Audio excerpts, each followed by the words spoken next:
Kumusta ka? Okay lang, buhay pa. Saka, miss ka na ni Junjun.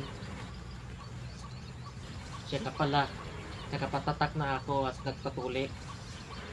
Talaga? Oo, nagpatatak na ko sa doktor. Ang sakit nga eh! Congrats! Salamat. At tuloy na inspired ako sa iyo. Sa imong gisulti nimo sa akin. Adulting ka na, ha? Siyempre, para hindi mo ko sabihan na pisot. Kaya nga nagpatatak na ako. At nagpatuli na ako. Saka, excited na makita ka na ni Junjun. Mukhang nakamove on ka na talaga. Hindi. Hindi pa ako nakamove on. Dahil napagsabihan mo ko ng pisot.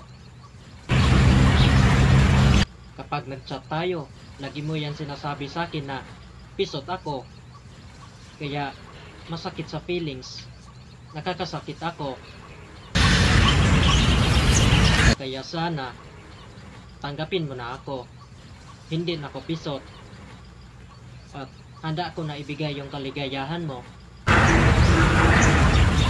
Kaya kita paligayahin sa Katre. Every day and every night. Kung gusto mo, 12 rounds tayo. Kaya kita pahugmaon.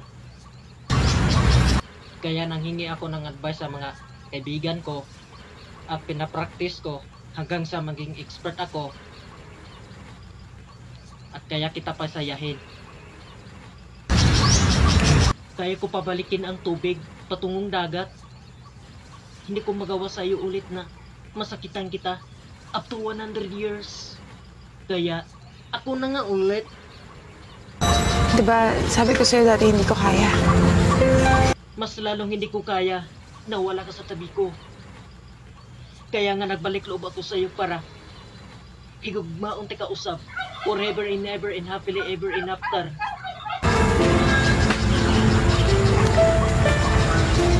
Maybe. Ano? Tayo na ulit? Kita na gid? Naging magkaibigan ulit kami ni Gio. And before we knew what was happening, we came back to each other's arms. I thought that our story would be a story of moving on. Falling in love is like fireworks. Mabilis, makulay, maingay, masaya. But staying in love is different.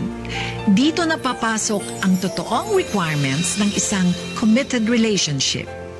Pagbibigay ng oras at atensyon, pagpapasensya, pag-unawa, at higit sa lahat, pagpapatawad kapag nagpatalo sa kahinaan ng taong ating pinagkatiwalaan. Staying in love can be harder and more painful. Pero hindi lamang panandali ang tuwa ang maaaring ibigay nito, kundi saya na mas lalalim pa sa pagtagal ng panahon.